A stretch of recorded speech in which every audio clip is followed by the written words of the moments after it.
Hi, welcome to What We Are Watching. It's Liz. And Catherine. And Ed. And John. All right, so I'll go first. So I watched something brand spanking new on Netflix. It's called Uncoupled. Oh. It is 8 episodes starring Neil Patrick Harris from Darren Star is the creator of it, which many people would probably know from Sex and the City. Sure. And Emily in Paris as well. And Younger, which I think you watched Younger, didn't you? I did. I really liked Younger. Right. Okay.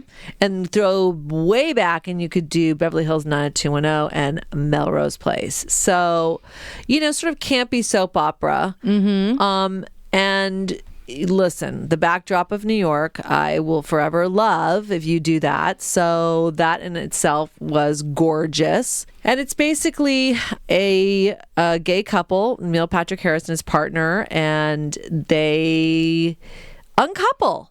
So that's so surprising. Yes, hence the title of it. Spoiler alert. So Michael and Colin is the couple and they break up, and it's sort of 8 episodes of what that looks like to uncouple.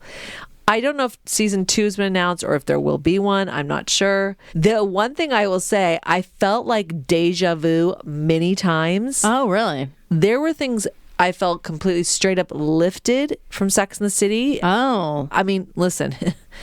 Those of us that are fans of Sex and the City typically have watched episodes of it since it's on a constant loop on E! Yeah, you've got it kind of memorized. Yeah. Yeah. So you watch certain things happen and you're like, wait, what? This is too familiar. That's the one criticism I'll give it, where you're just like, there were things like that is pretty close to the storyline you did in Sex and the City. So this was more like Sax in the City? Oh, God. Wow. Even the format of 4 friends, different personalities. One of them kind of be a slutty, Samantha. Then there was an art dealer, which, hello, Charlotte was an art dealer. I mean, they're just parallels along those lines that you're just going, am I not supposed to remember? I'm still currently watching Sex and the City. Like, I can always have an episode on. So that's the only thing I would say that was a little distracting at times. Neil Patrick Harris is great as the lead. Who's his entourage? Right. Fill out the team. So the breakup couple is played by Tuck Watkins. He plays Colin. You would recognize him to see him. He has been in The Mummy. He has like 61 credits. He's been in tons of TV films. I just watched The Mummy in like the last 4 months. He's the first guy that gets attacked by the mummy. He loses his eyes. Which is so funny because The Mummy, there's a scarab, which is that bug. And I love that show, Cash Cab. I don't know if you ever watched that show. Sure. And that was one of the video clips to double your money. And Mark's like, how do you remember that? And I go, The Mummy. How can you not remember that scene from The Mummy? Now, I didn't remember it was Tuck's character in The Mummy that he's the first one to be attacked by the scarab bug, but it's so gross. So I'm like, Mark, how could you ever forget that? But yet, he very early on they are uncoupled. So the focus is Neil Patrick Harris and what he goes through being sideswiped by basically being dumped. So he's great, but like I said, he's not part of the core 4 at all. Oh, right. Okay. So who's the core 4? Tisha Campbell plays his co-worker, a single mom. They work in the real estate world of New York, and she is sort of his voice of reason. So she plays Susanna. She's very good. Love seeing that Tisha got a role, so she pretty much kills it. I also will say the entire cast got better throughout the 8 episodes because it was almost like they were warming up to the dialogue, and some of it was a little campy. So I think they got more comfortable as the episodes went on, because Tisha by the end was like really good, and she had a lot of scenes with Marcia Gay Harden, who's not part of the core 4, but she's a pinnacle role throughout the season. So Emerson Brooks plays a news weatherman. Oh, okay. And kind of the male slut. Sorry, that's what he... So this is one of his friends or whatever? Right. So he's an older gentleman who likes to date very young men. So that's Gotcha. That's a big... That's his vibe. That's a very Samantha move. Very much so. And it's very adult. I mean, and there's some sex scenes that are like, wow, okay, they went about as close as you could go. So whether or not you'd be sensitive to that or not is your own call. But I was impressed by that. Like, oh, okay, they're not going to shrink away from this. So they're going for it. Yeah, then I don't know. Then the other character, Stanley, who is the art gallery owner, older, always saying he's just going to be single forever, can't find love. Brooks Ashamanskas. Now that I could have incorrect. Now, is that, you think that's more of a Charlotte vibe? Literally, well, a little more Holly Golightly, very up, bright person. And also, like, literally works in art gallery, which that was Charlotte's job. I'm just saying there were parallels, but not complete, like, replicating. But there were parallels. He was in The Good Wife as well, but only 2 episodes. So, I just found, he doesn't have huge credits, but he was really enjoyable and good. I would have thought that this was done in like Canada and they were mocking up New York, like how they do that. Mm-hmm. And these are all Canadian actors, because a lot of them I did not recognize. Obviously, Tisha Campbell I did, and Neil Patrick Harris I did, and the Tuck Watkins I did. But the rest of the cast, for the most part, I'm like, who are you? Oh, of course, but not Marcia Gay Harden. She plays a recently divorcee who now is going to sell her place and needs to buy a place. And that's how her and Neil Patrick get entangled with each other. Mm-hmm. And the only other real call out I want to shout out to is Andre D. Shields. He plays someone in The Building, Jack, and he is a Broadway veteran. I think he just won a Tony for Hadestown. Oh. And he is just fabulous. You're just like, wow. I'm sure he's had small roles, but he only became my radar because of Broadway lately. He's gotten, like I said, a Tony Award. All of a sudden, he's getting a lot more recognition, which is awesome. He also got to be in Tick, Tick, Boom. Great, which you loved that film, didn't you? It was very good. Yeah, I think Rosemary loved it as well. So I just thought it was fantastic. He played very much a patriarch type of character to the gay community and can be a little snarky too. So he was just very fun as a personality in The Building. So like I said, it was just so New York. If that was Canada that they somehow made look that New York, I am hell of impressed. I don't think so. And overall, it was just sort of a light delight. It's only about a half hour each episode, 8 episodes on Netflix. Just came out, I think, this week. Pretty much you can crank through it. So just think almost like a combo of Sex and the City, Emily in Paris, and maybe a little Melrose Place thrown in there. But it's very quintessential Darren Star. So, gotcha. Yeah. So the only other thing I'll just say real quickly, and I'm not even going to go into it too much, I watched this week was the Shania Twain documentary on Netflix. It's brand new out. Oh. Holy hell. What an impressive woman. I feel like a woman. I mean, so impressive. She is the only artist, definitely only female artist, to get 3 diamond records in a row. Wow. So that accomplishment alone is like almost impossible. And just her touring, her work ethic, because, very young, she was in her young 20s when her parents died, and she basically had to step in and raise her I didn't know siblings, but never gave up on her dreams. Mm-hmm. And just it was so impressive. I mean, it can be inspiring in different ways, but, I'm not trying to be a singer, touring the world. And she is now kind of getting the recognition from people, both peers outside the country music world. Mm-hmm. So, whether you have Post Malone or others kind of being like, hell yeah, her songs are awesome. I think the band the Ham Sisters as well, just cover one of her songs. So didn't she just I forget what festival it was or whatever, but with Harry Styles. Yeah, she just did Coachella with Harry Styles, came on and did mm-hmm. a song or 2 with him. So yeah, that I could not recommend. I mean, it's so good. And also I didn't know I don't know all of her songs or anything like that. I only know the ones that crossed over. Mm-hmm. And just the crossover from country to pop is so impressive. So to see how she made it work and how she really thought outside the box and how she wrote most of the music herself and plays instruments, and just very impressive. And just a cool personality. Just you really like her. So those are my 2 things on Netflix that I watched this week, and I recommend both of them. Nice. All right. Just because you said, I like this term, a light delight. Mm-hmm. You said, mm-hmm.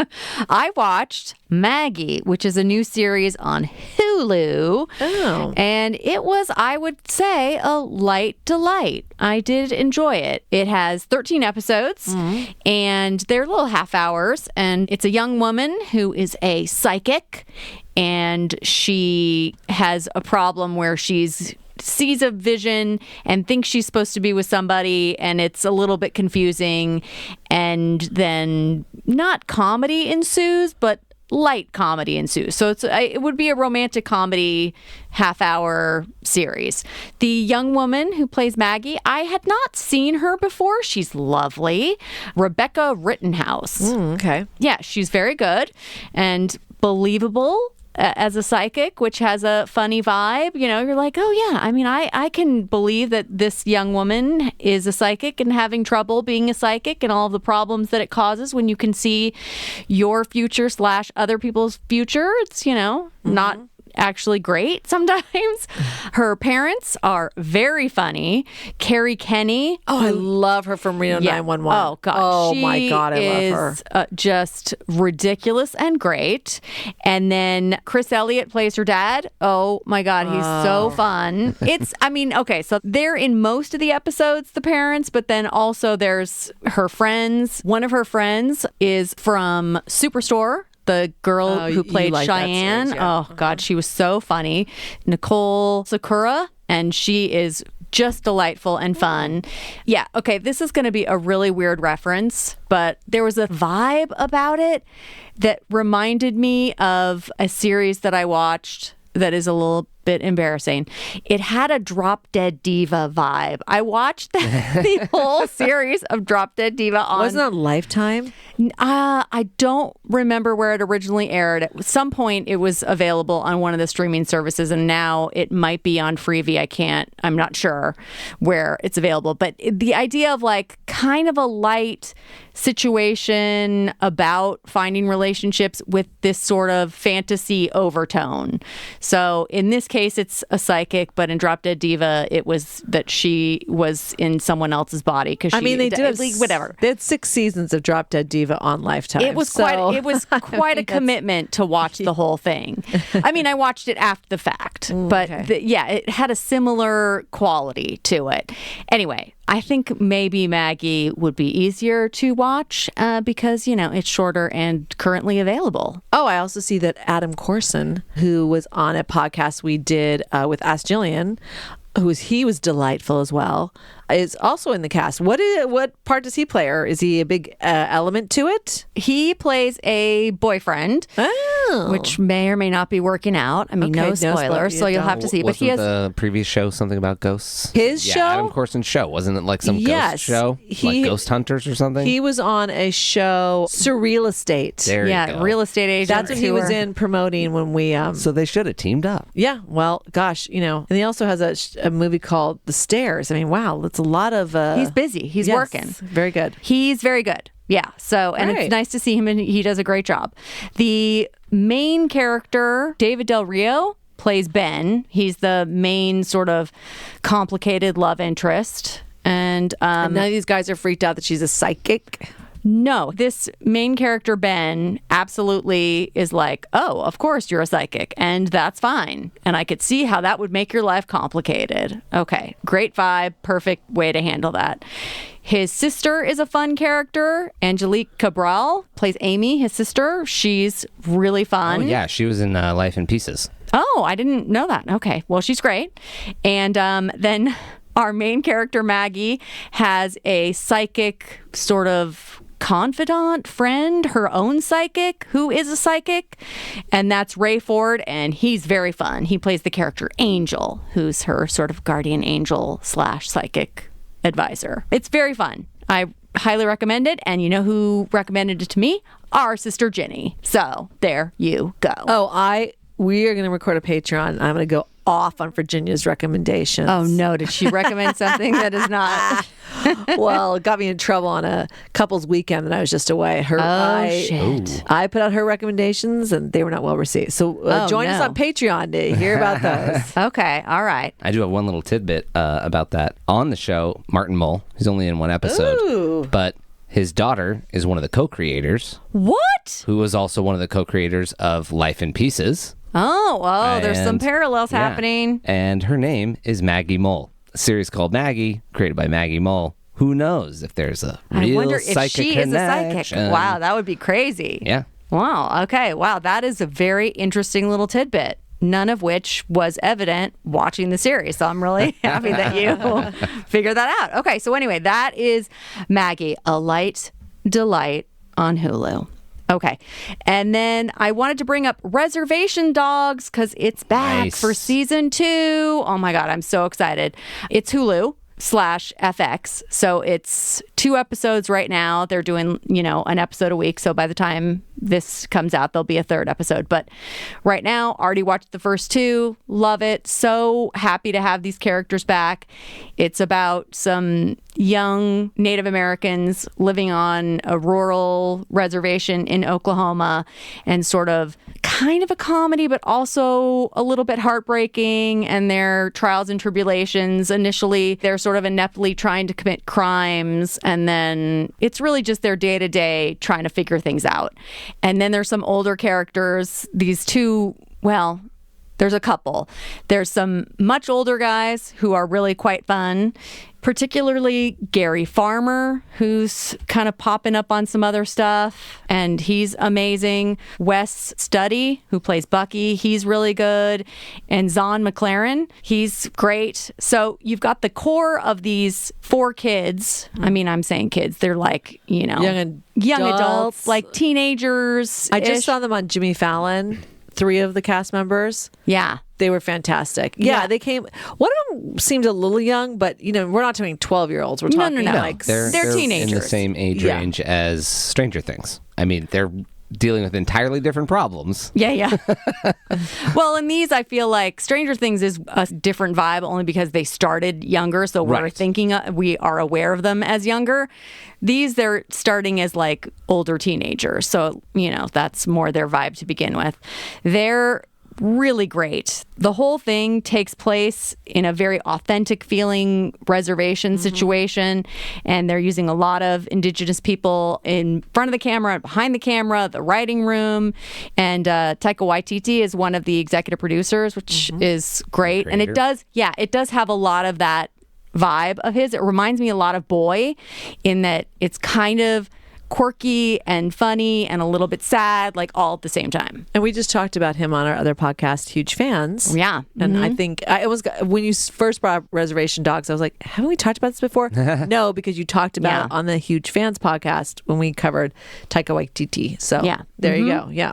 So it's really good. I very much recommend it. And it's, going to be a slow rollout because we're going to be getting one a week for a while. So who's doing their 1 a week drop? Yeah. So it'll take a little while for us to finish up. So I'll check back when it's done. But yeah, it's out now and very cool. And obviously you can watch season 1 and then get on season 2.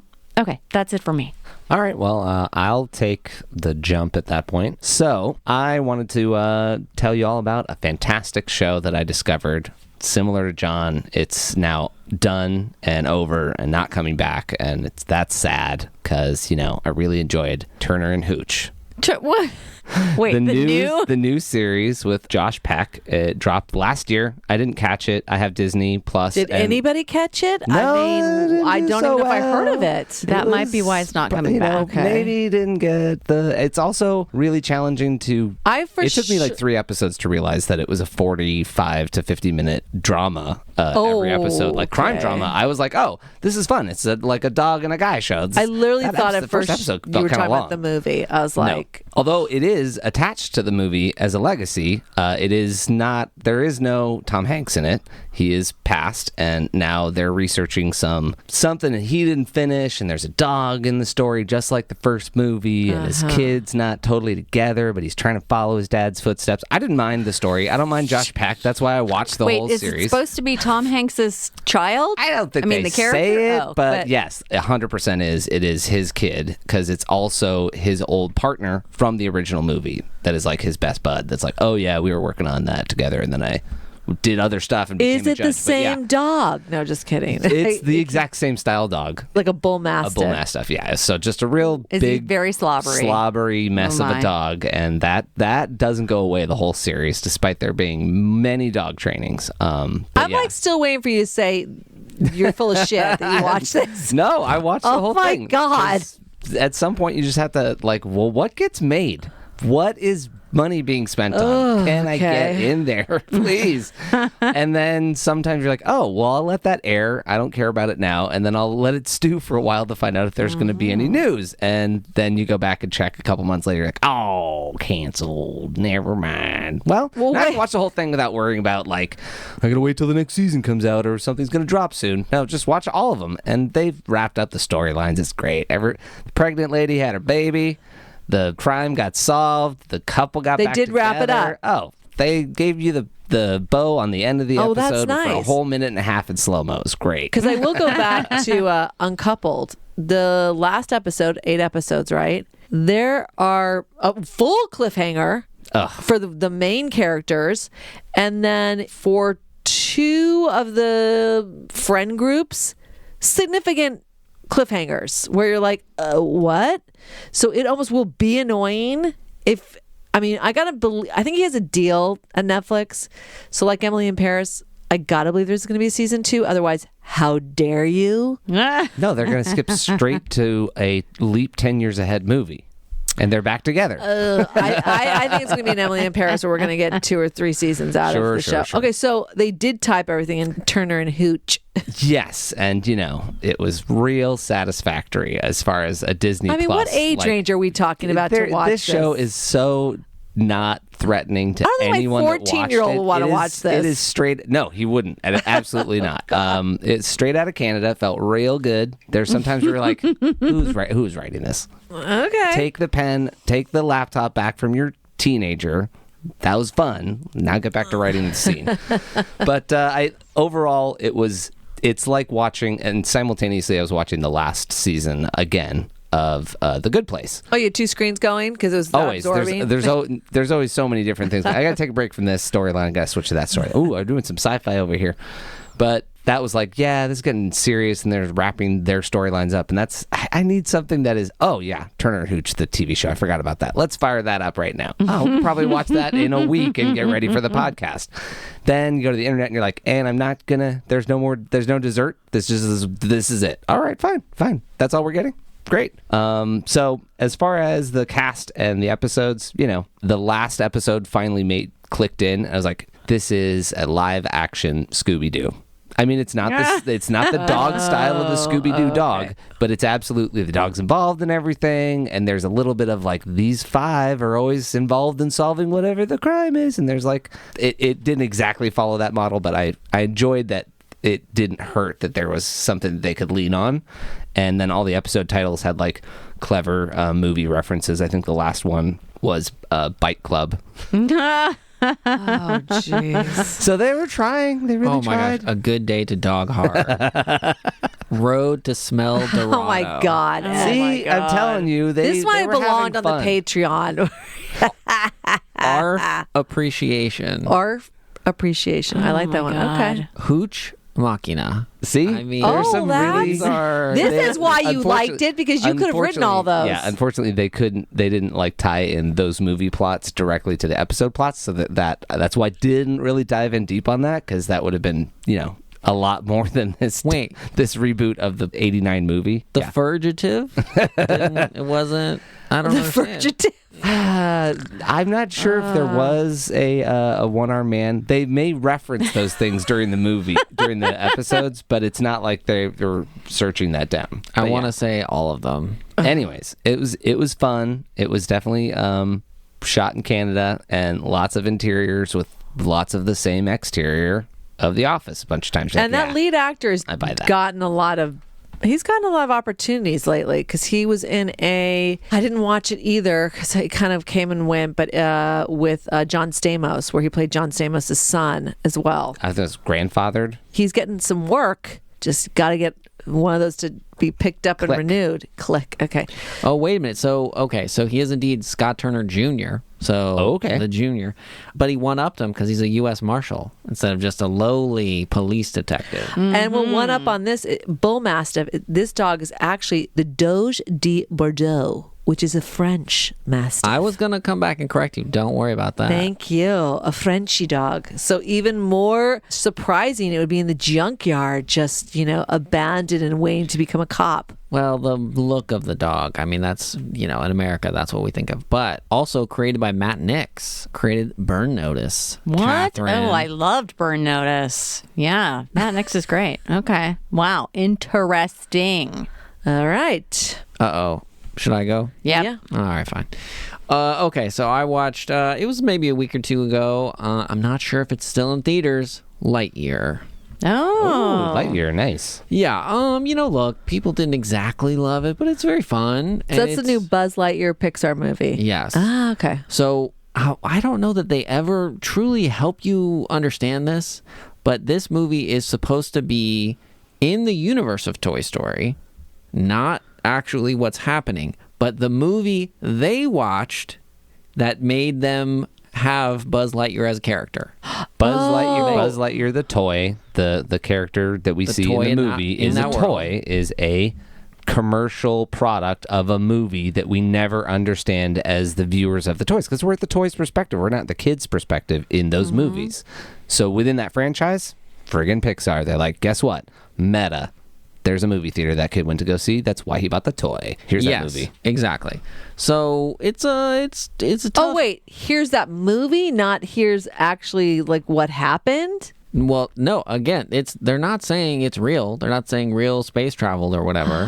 No, they're saying the fictional movie inside Toy Story, the movie that the character Buzz Lightyear, the toy, was based on, like you got it from McDonald's. This is the Avatar movie. Oh. Lizzie did not get that before. Okay. Yeah, I don't know that they ever... I mean, look... No. In interviews, super clear. Look how clear I just made it. Okay. Yeah, in interviews, I think they discussed this, but it wasn't part of the trailer. It's not part of the movie. It's and it is a mental leap that to really because since they're not showing it to you, it's not like, oh, well, they're behind Andy's head, him watching the movie. Nope, they just launch right in. So it's a challenging perspective. They could have given you a walk into the theater with him, without the toy, going, but I needed it for the movie, or him with the toy. Mm-hmm. Yeah. That might have framed it in a way that was more understandable, because from the previews and some of the press, or, I love Pixar. We did a whole huge fans on Pixar as well. Mm-hmm. I was excited about this. And then somehow or another, because it's summer, it just fell through the cracks. And because my kid's 14, he wasn't as enthusiastic about going. You don't have to go and see every animated movie. But I definitely will watch it. So you saw it in the movie theater though, John, right? I did. And it probably will come to Disney. Yeah, eventually. Okay. Actually, I think it's releasing this month, August. Oh, okay. Yeah, there's some business discussions about what that means, because it was not a perfect, blockbuster.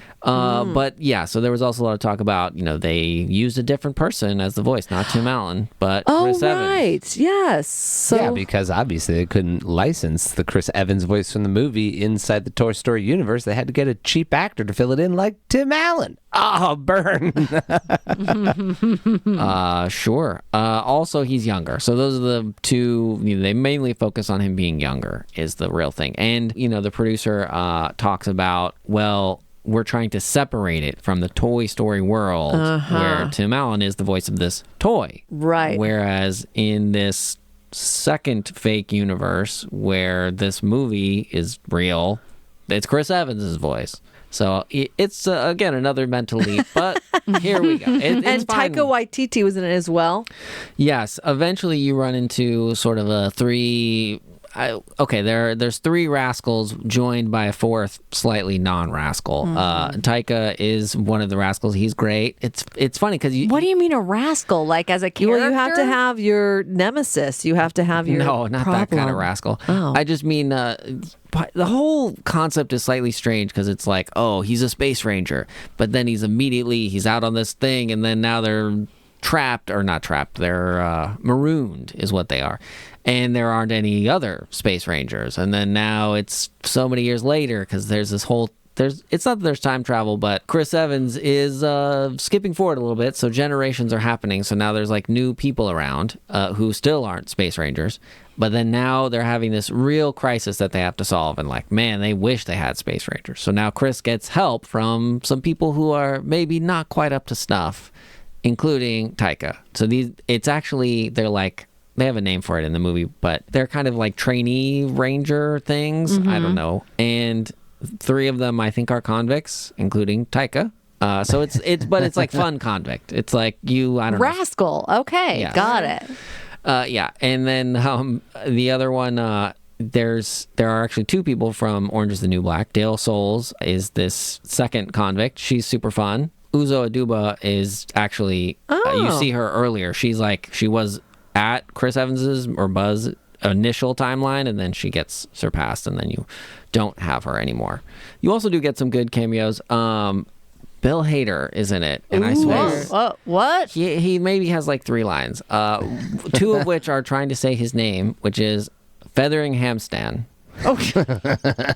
So that's completely ridiculous, obviously. And then we have Efren Ramirez from Napoleon Dynamite, so Pedro, which was very fun. You also had, it's not that he's my favorite voice or whatever, but I do love Ratatouille. And so, the brother Emile, he's done a couple other voices, not as many voices as I thought, but Peter Son, he's a big Pixar guy, he's an animator, and then they occasionally get him to do voices. Cool. So that was fun. He's a robotic cat, so that's very nice. Okay. Kiki Palmer ends up being Uzo's like granddaughter. Yeah. So and that's when we are kind of picking up the timeline again, and she is not a convict, but she is a trainee. But whatever, it's she figures some stuff out. It ends up pretty good. But obviously Buzz has a very hard time with all of this. Yeah. I do love James Brolin as Zarg. Yeah, and I mean, look, they really get into, they have a whole thing going on there that's a little interesting. I don't know if I want to ruin it. No, don't. Yeah. Because now I think I will watch it when it comes on Disney. I honestly just got off my radar. But I'm Yeah. no, I don't. Oh, gee, we're like, wait, we don't know what you mean. It got lost. It wasn't in in my space. timeline. Yeah, just Hey. lost track of it. Your space radar. John. Forgot. Yes. I'm assuming it was too serious of a character. Isaiah Whitlock Jr., Oh, he's awesome. One of my favorites. classic Ronimal, practically not even a joke. Cedar Rapids, yes. He gets almost a joke or two, not in the Ronimal way, but he is a very serious character and a little bit of a foil to Buzz Lightyear because he's taking over. He's in that like future timeline, and he's not on the same page as Buzz, which is not good for us. You do get a second one. Well, not a second one, but the last person I'll bring up, I mean, this is like almost the entire cast, is actually an astronaut, and I think he has a very small part, but Tim Peake. So that was very nice to have an actual astronaut in there. Oh, a legit astronaut. They upped the ante and got some insight from him, probably. Yeah, hopefully. And then directed by Angus MacLean. So he's apparently been in the Pixar world for a long time. Not Toy Story 1, but A Bug's Life and Toy Story 2. Mm-hmm. And then co-directed Finding Dory, and then this was his first solo direct. So he's now part of the Pixar senior creative team. So, that's who brought this to you, apparently. All right. This very meta version of Buzz Lightyear. I'm not going to get into how I think it's a short that they did, and then the TV series, I do not have it nailed down where those fit. Okay. But he was involved in, I think, both of those, and whatever. I still can't help you. Okay. Pixar is a huge world to keep track of who's doing what and how and when. And how it all fits together, Right. apparently. All right, so a little recapping. Both on Netflix, watch the Shania Twain. the Shania Twang. Twang. Okay. Twang. Oh, yes. So I watched Shania Twain's basically documentary, kind of just her, who she is, get to know Not her. Just a Girl, I think, was the name of the doc on Yeah, well, Netflix. yes, exactly. I highly recommend it, especially if you are a country music fan she had huge pop hits. So, and Uncoupled, which is the next series from Darren Star, the creator of Sex and the City. And for those people that are fans of Sex and the City, you will have deja vu like me. All right. And I watched Maggie, the first season on Hulu, which was very enjoyable. And also am very excited that Reservation Dogs, which is also on Hulu/FX, is back for season 2, which has just started. So season 1 currently available, and season 2 just started. And I watched Turner and Hooch on Disney Plus. The entire season is available. And unfortunately for everyone, there will not be a season 2. Oh, Okay. we're very sad. Until he has a son, and then now we're talking about Scott Turner the third. Anyway. Yes, and some puppies. Yeah, exactly. I watched Lightyear in the theater, but at some point it'll be probably on Disney Plus. Great. Well, thank you for listening to what we were watching. Remember to like, comment, review, subscribe. Also our Patreon, which I'm going to go off on, so you might want to listen. Yeah, we're going to have There to you do go. that right now. And follow us on social at Podcast Watching. And once again, thank you for listening to What We Are Watching.